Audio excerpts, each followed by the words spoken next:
जननी जन्मभूमिश्च स्वर्गादपि गरीयसी।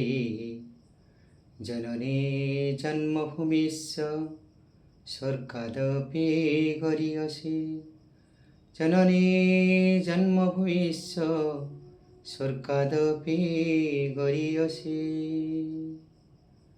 वन्दे मातरम् वन्दे मातरम् वन्दे मातरम्। भारत माता की जय। भारत माता की जय। भारत माता की जय।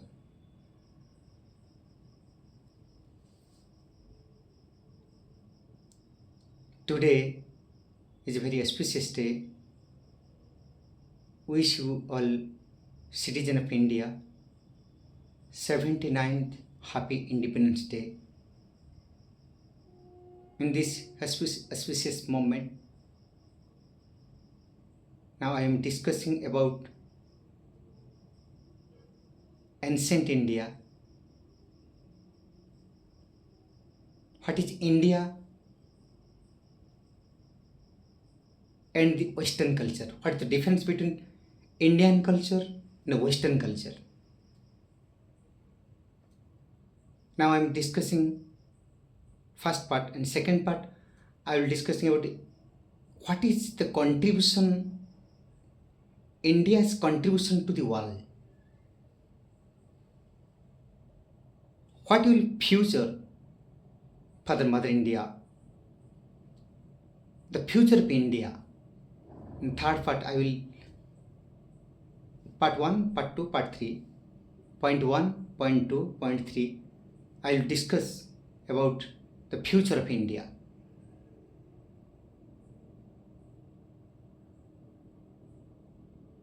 India and Indian culture is not a dead culture. It has an undying vitality. It can be revitalized age after age to suit the needs of changing times. There is a fundamental vitality which has enabled India to carry on through all these millennia in spite of her weaknesses. Indian culture and Western culture is absolutely different. In this auspicious moment, this time, in this fine morning, now I am discussing what India is wanting and what is the appetite for Western culture. To India, as a monk of Saraswati Sangha, so I am introvert about this discussing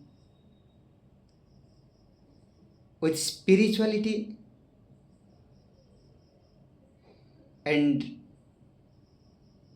the core of heart,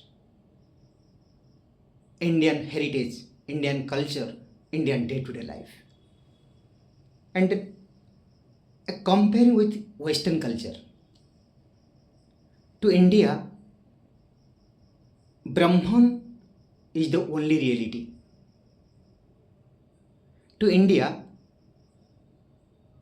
Brahman, the supreme reality is the only reality.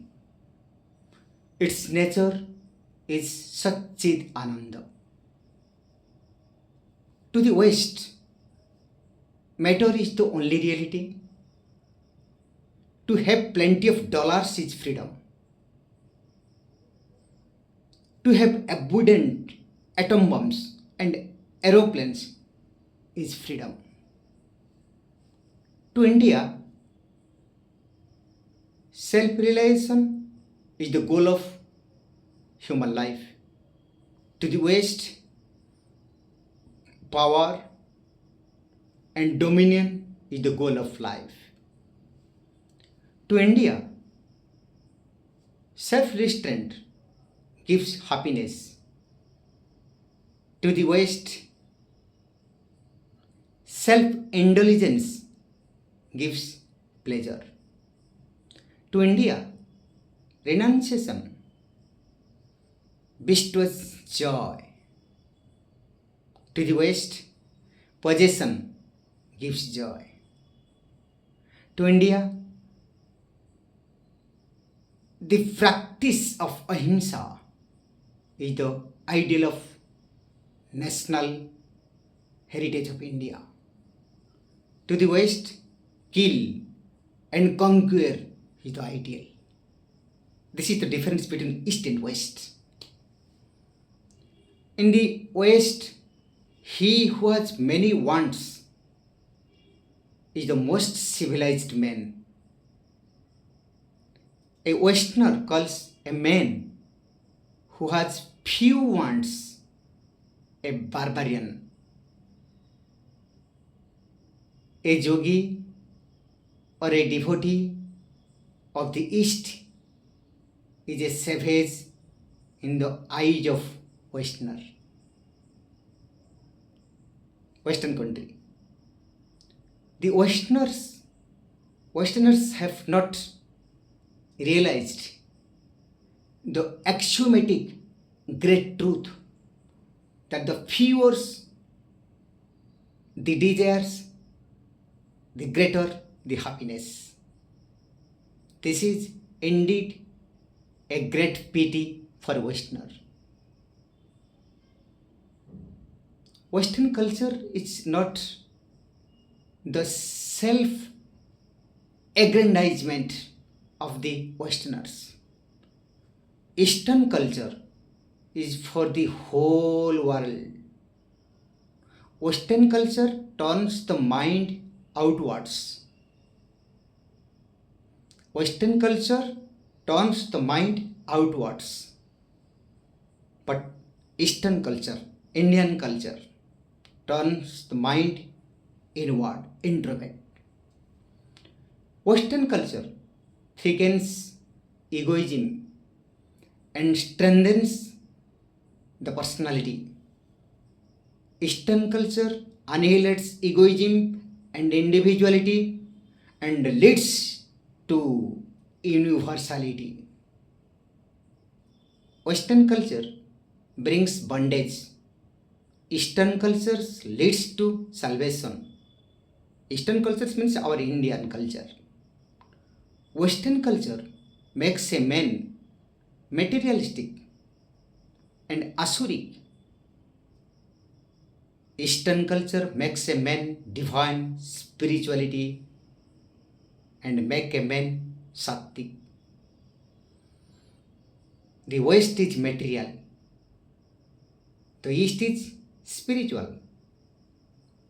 Science is the offspring of the material force and yoga is the child of the spiritual force. India will not be able to rival the West in the physical science.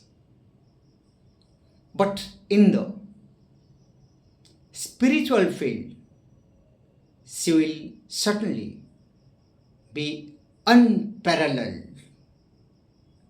She will always guide the entire universe in spiritual matters. Yoga, Vedanta, etc. She will ever be the world's perceptor. India will always lead to the world in spirituality.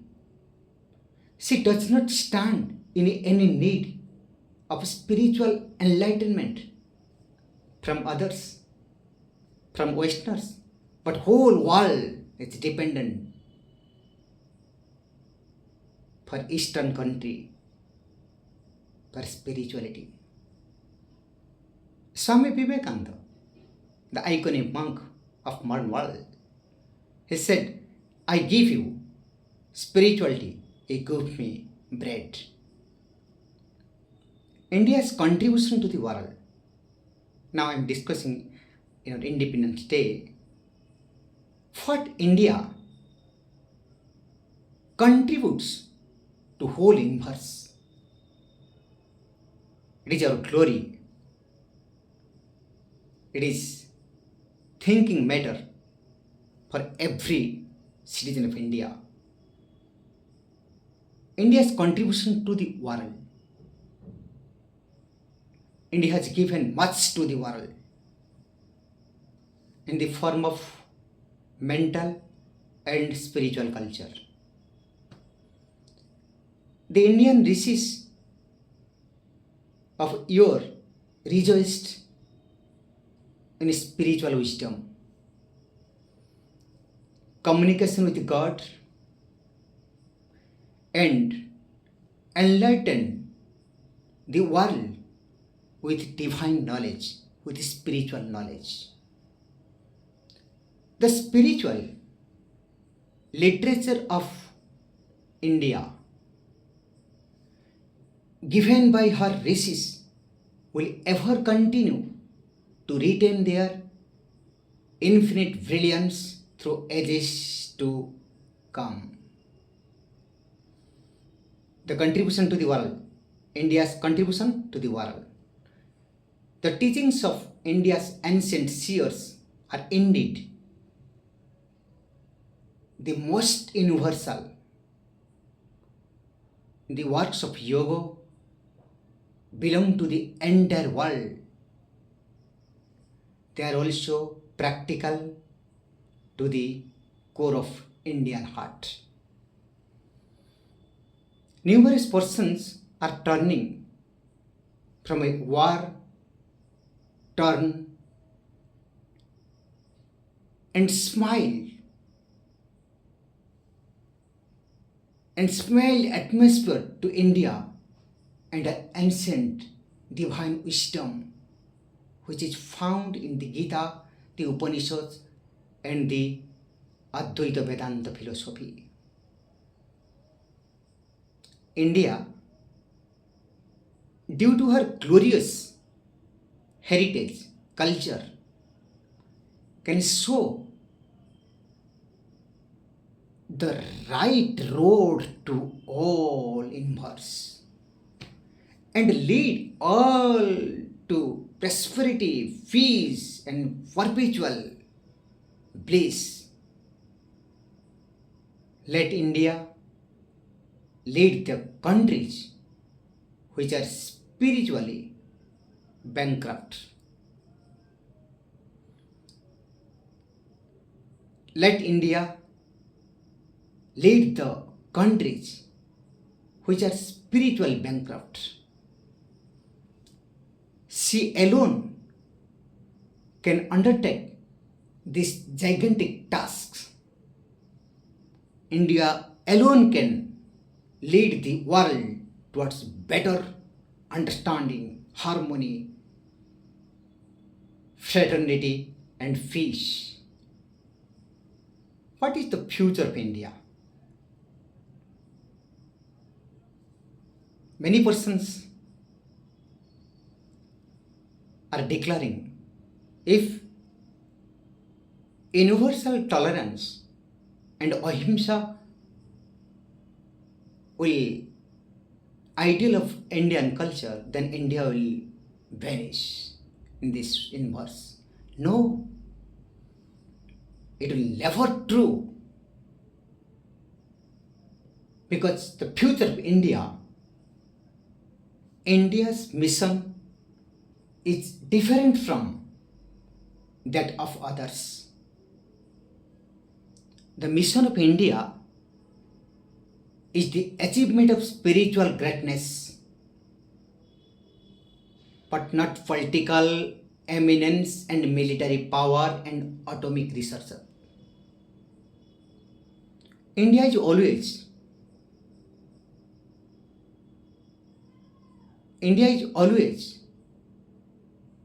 land of seers, sages, yogins, and munis. military glories are not the criterion of nation's progress. India has never sought them at the cost of other people's freedom. India has never attached importance to wealth and power from the beginning of the history. India is always a land of seers, sages, yogins, and munis. If she imitates the West, she will lose her spiritual glory and she will lose her everything. For everything, Indians should have a spiritual basis. Her conquest is through ahimsa, love, and wisdom. India should ever maintain her ancient culture, ancient wisdom, and yogic attainments. She cannot become glorious through building a more aeroplanes, ship wars, warships, and atomic bombs. So, India is always praying morning and evening. In the case of Himalayas, सर्वे भवन्तु सुखिनं सर्वे सन्तु निरामया सर्वे भद्राणि पश्यन्तु मा कश्चित् दुःखभाग् भवेत् ॐ शान्ति शान्ति शान्तिः हरि ओम ॐ नमः श्री परमात्मने नमः वन्दे मातरम वन्दे मातरम वन्दे मातरम।